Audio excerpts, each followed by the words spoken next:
Hey yo, what up, what up? It's Lamek with Selah Sports TV. What up, fans of the fucking sport? It's Lamek with Selah Sports TV, back at it again. Shit. So you know what time it is. We got another AJ fight week, right? This is the third one. I think this is the third fight week AJ had this year, man. AJ's been active, right? But shout out to AJ Anthony Joshua. But yeah, we got another fight, man. A big one this time. Big one, big fight. I love the fight card. I'm only going to cover a couple of them in this particular video. But let's talk about it. So I'm going to start with the Tuscaloosa twerker, Deontay Wilder versus Joseph Parker.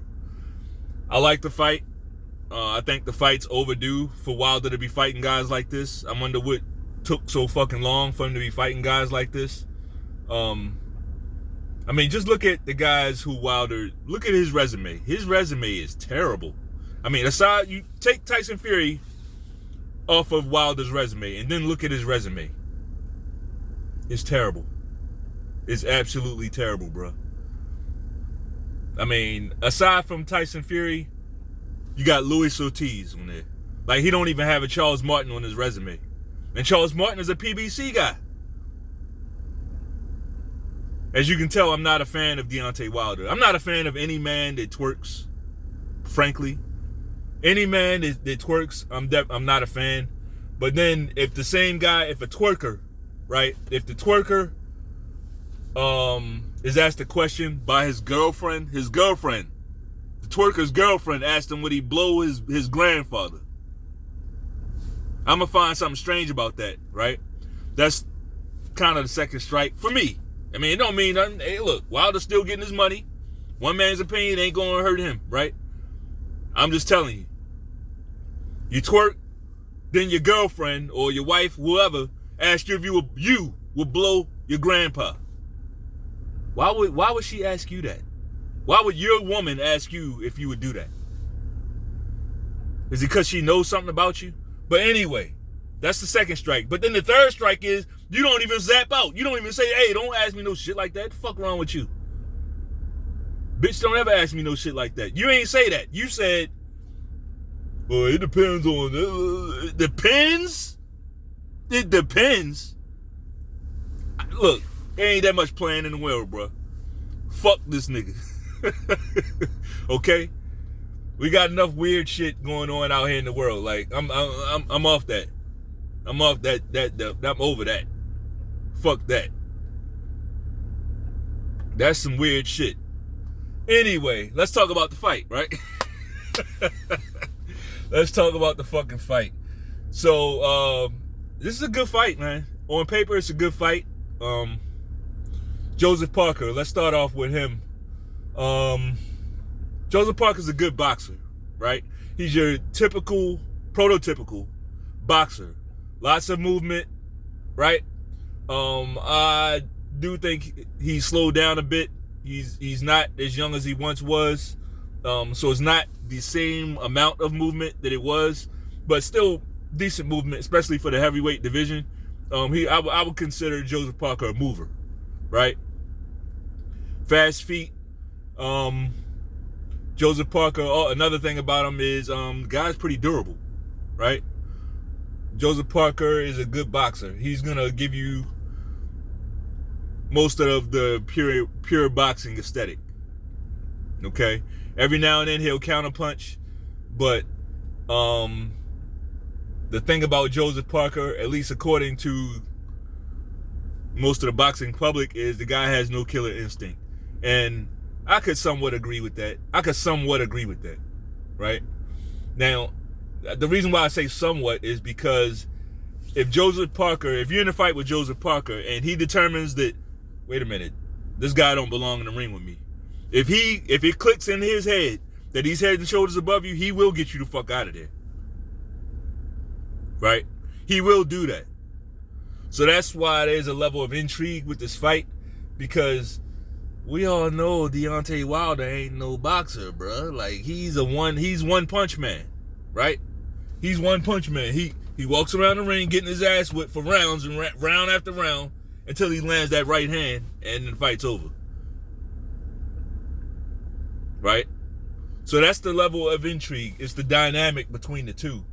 What do I think? I would say it's going to be a good fight while it lasts, right? Now let's talk about Wilder a little bit. I kind of just mentioned it. You really can't talk much about Deontay Wilder as a fighter. As a fighter in the ring, you really can't talk much about him. Some of y'all like his character and all that. Like, apparently y'all like twerkers. Y'all like suspect motherfuckers. Like, I don't understand. Like, yeah, apparently y'all like this guy. You know. But whatever. As far as in the ring, just not a lot of boxing ability. Horrible feet. His footwork is terrible. Feet all over the place. Feet all over the place. There's not a lot of nuance there, right? Not a lot of jabbing, not a lot of hook.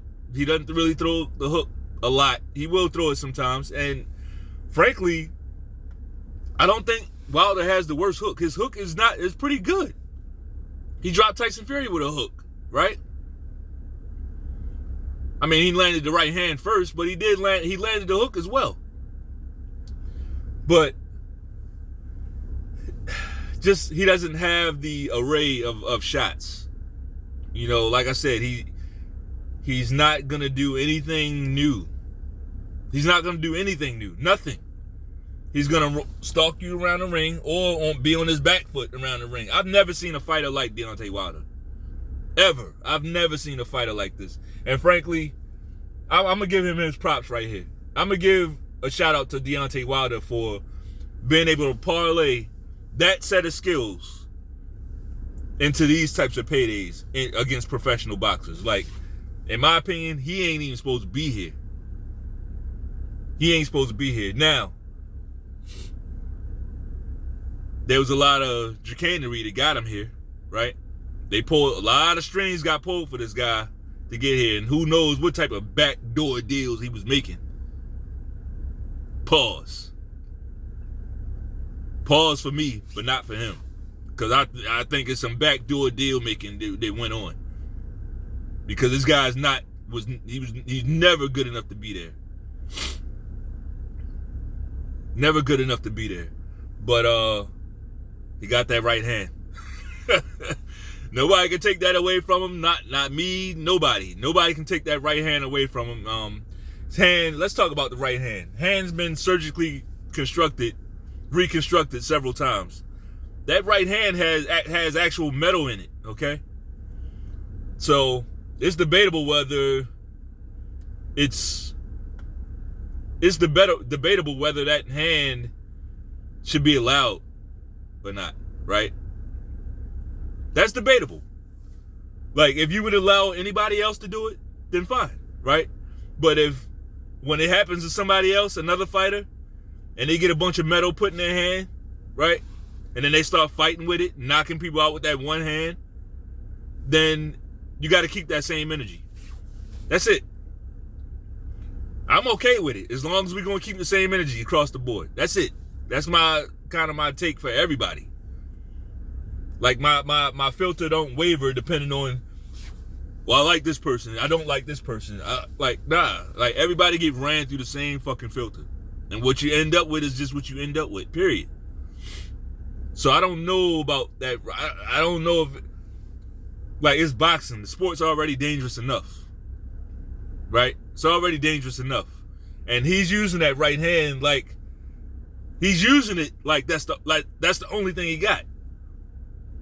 Right? And the reason why is because that's the only thing he got. So I think it deserves a closer look. But hey, he's fighting. He's at the tail end of his career. There's no need of making a bunch of noise about it now, right? As for Joseph Parker, this is a serious fight. What I don't like about Deontay Wilder in the lead up to this fight is he hasn't talked about Joseph Parker, his opponent. He has not mentioned Joseph Parker hardly at all. You know, Wilder is every time they put a microphone in his fucking face, he's got Anthony Joshua in and out of his fucking mouth. Pause. He literally does. Like every time somebody puts a mic, every time they go to talk to this guy, he's talking about Anthony Joshua. Something's wrong with him. I mean, every single time. Like, it's a sick type of infatuation he has with this guy. Pause. Like, you have to say pause a lot when you talk about Wilder, period. You just do. A lot of things he says and does is just pause worthy. You know? That's why I don't like talk about this weird motherfucker. Like, and this is the guy that turned down $120 million to actually fight Anthony Joshua, right? Like every time they ask him, what do you think leading up to this fight? Well, I think Anthony Joshua, he needs to keep his head. Like, bitch, we ain't ask you about Anthony, we talking about you. They literally asked him, what does he need to focus on going into a Joseph Parker fight? And you know what this cocksucker said? I think Anthony Joshua is gonna, as long as he focuses on his fight, I think he'll be fine. Like, I'm like, is this guy okay? And reporters, like, people interviewing him, apparently they must be scared of him. I ain't scared of that motherfucker, man. I also don't do, like, fight interviews, but if I did, like, I'm going to ask him the tough questions. What the fuck you going to do, punch me? I'm going to circle away from your right hand, first of all. I'm going to let you know up top. I'm going to circle away from your right hand, and I'm going to get you on the ground and start choking you. That's what I'm going to do. I ain't going to bite. I ain't going to stand up and box you and shit. Fuck out of here. So, there ain't no need to be scared of this motherfucker. Like, there ain't no need to be scared. Like, ask him the fucking questions. Ask him why you talking about Anthony Joshua when I just asked your black ass about what you going to do to focus on the fight. Ask him that. Who gives a fuck if he get mad? To this day! To this day! Fuck out of here. Fuck out of here. I think this is a very tough fight for both guys, right? For Joseph Parker, for the obvious reasons. Like, Joseph Parker, his last fight didn't go so well. Like, he fought Joe Joyce, and, you know, Joseph Parker had never been knocked out before that fight. But Joe Joyce, he, you know, that's when he was still on his juggernaut shit, right? Still walking through every shot, you know, still walking through every shot to deliver his. Still taking a shot or two to deliver his, right? And that's what happened to Parker. He just got beat the fuck down. He literally got beat down. We never saw Parker get beat up like that. We saw him lose fights, you know, a couple fights, but we never saw him look like that. So that's the danger for him. Like, is he past it? Is he past it? Will he hold up against that right hand? You know, as for Wilder, this is going to be like all his other fights. He's going to be losing round after round after round after round. And he has to land that right hand and hope that Parker can't take it, right? So as for my prediction, I predict that the fight's going to be, it's going to go that way, right? I predict the fight's going to go that way. Parker's going to look good, especially early on in the fight. And I think he gets clipped by the right hand. I think he gets knocked out. Right? I got Wilder by knockout. Let's go 7th round. I got Wilder by 7th round knockout. Okay? The thing about Parker's last fight, those types of fights take a lot out of you. Right? Those types of fights take a lot out of you. And aside from that, he's been inactive since then. You know, both guys been inactive. The other thing I think that works against Joseph Parker, he doesn't hit quite hard enough, right? Now, the thing with that is Deontay Wilder is not very durable himself. He's not durable. Deontay Wilder is not very durable, right? You start punching on him, especially hitting him in the head, anything can happen. So would I be surprised if Joseph Parker did something special in this fight and ruined it? No, I wouldn't. But I also know that the Saudis, they know what fight they really want, right? They know what they really want to do, with this fight. So if it's anywhere near close, right, and it actually goes to the scorecards, Wilder will get every benefit of the doubt on the scorecard, right? Parker's gonna have to do something. It's gonna take something special for him to win this fight. All right, now let's get on to the main event, the real fight, right? All right, so Anthony Joshua is matched up against tough southpaw Otto Wallin, right? Otto Wallin, I've always liked Otto Wallin ever since he hit the scene against Tyson Fury. He beat Tyson Fury in that match, in my opinion. I thought it was clear. I thought it was clear that he beat. I mean, it's clear.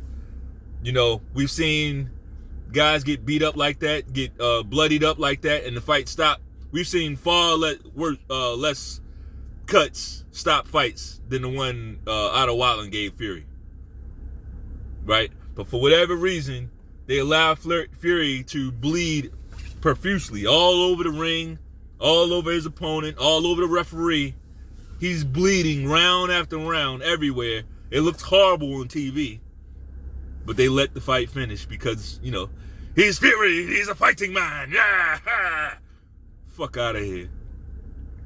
He talk all that fighting man bullshit, but really, the guy he's an entitled, coddled, protected punk, right? That's what he is. Like, he will have you think he's like this tough guy, this big, he's 6'9". He's not even 6'9". Tyson Fury is not 6'9". He's not. He's tall as fuck. Probably taller than all the other boxers. But I know what 6'9" looks like, right? And when you see him stand next to some of these other guys, he's not. He's not 6'9", right? They tried to say Magic Johnson. Magic is like my favorite basketball player of all time. They tried to say he was 6'9". Magic is not 6'9". When you stand Magic next to Larry Bird, you can see that Magic Johnson wasn't 6'9", right? So, a lot of times in sports, they elevate these guys' heights, to make them appear taller for whatever reason. I don't know why. Hey, I'm 6'2", and I'm okay with that. Right? But as for Otto Wallin, he's a good fighter. He's a good fighter. He's a pure boxer. I would say he's more of a pure boxer, and maybe leaning toward counterpunching a bit, right? Lots of counterpunching from this guy. Not really the biggest punch. He's not much of a power puncher, but he can get you overwhelmed with the shots, right? If your defense is lacking at all, he can get in with shots and get you hurt that way, right? Just by the volume of shots that he throws, he can do that.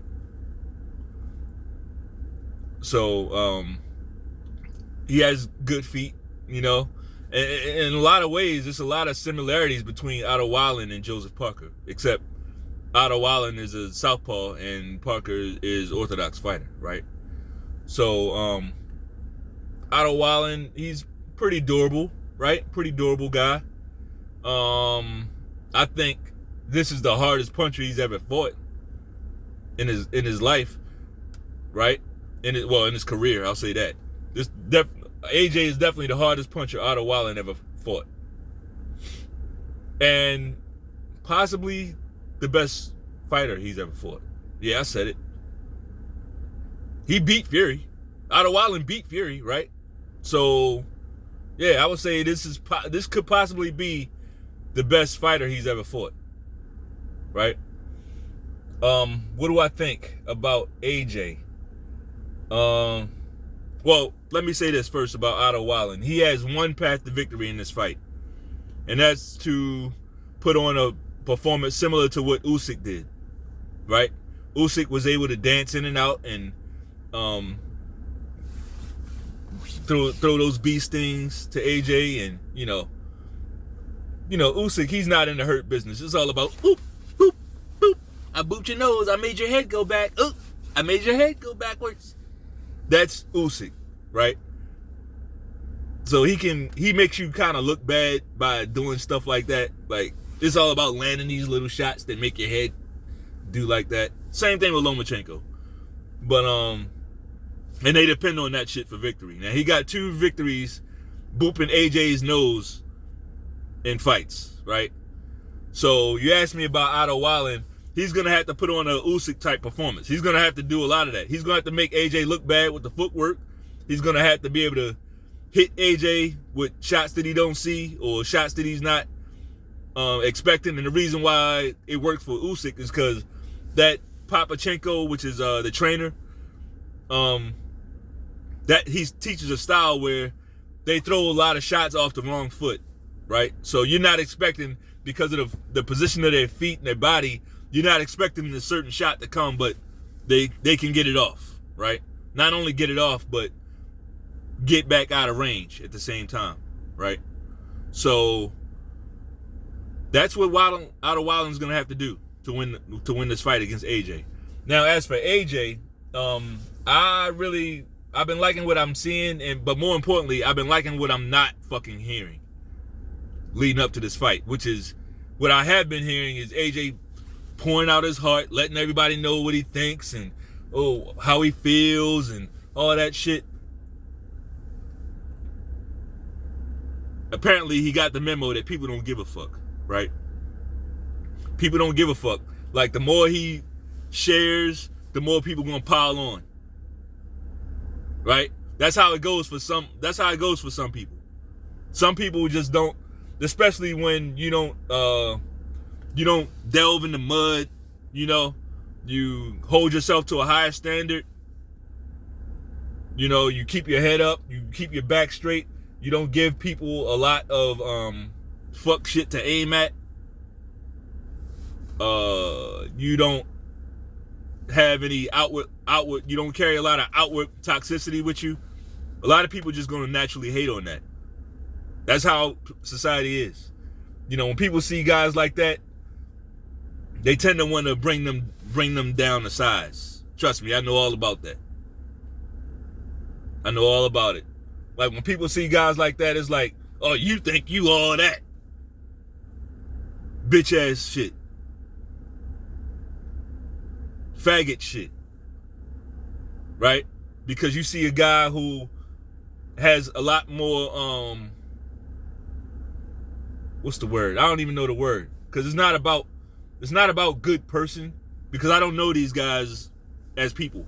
But I will say this. It's about what the person puts out there.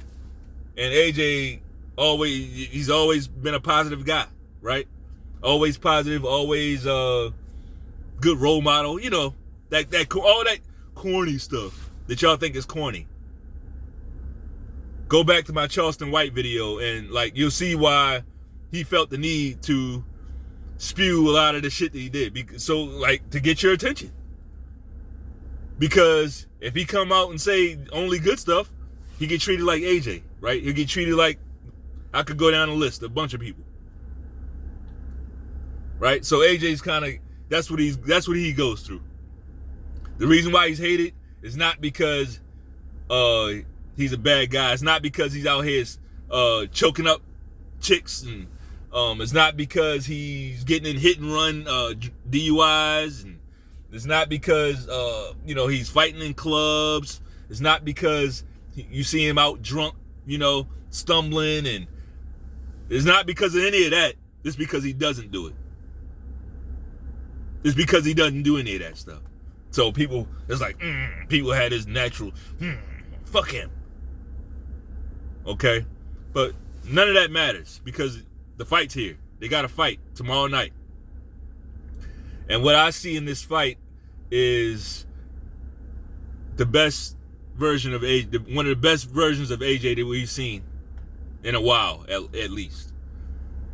I think he gets back to being a bruiser. I think Otto Wallen has done a good job of making sure that happens by running his mouth, right? Otto Wallen's been selling the fight. And I like that. I like it. Otto Wallin's been selling the hell out of this fight. Like, he seems to think that AJ has a problem with with southpaws. Okay. So, what I see is AJ doing a lot of body work on this fight. I see him going to Otto Wallin's body. I think Otto Wallin is soft to the body. I think there's an opening there to get this guy hurt, just like it was for Usyk. But the thing about Usyk is when you tap Usyk to the body, he says ooh, and he acts like you hit him low. Whenever you touch Usyk's body, he's gonna put on his fucking act like you hit him below the belt every time. He did it with AJ. He did it with Daniel Dubois. So I think there's an opening there for AJ to go to Wallin's body. I think that will happen. That's what you do as an orthodox fighter against the southpaw. The body will be an opening. The jab could or could not be there, right? But that body's gonna be there. Those body shots will be there. I think AJ will do it. I think he'll do it early, right? I think he'll slow this guy down, get him hurt, and I think that AJ destroys this guy. I think AJ destroys this guy. Personally. I don't think he's gonna play with his food, right? I don't think he's gonna carry him round after round. You know, I don't think so. I think in this fight, he doesn't blow the bag, right? He knows what's at stake. He knows exactly what's at stake, right? So I'm predicting Anthony Joshua 5th round knockout on Otto Wallin. Now, if you like the video, go ahead and attack the body of that like button and bang off on it one time. Peace.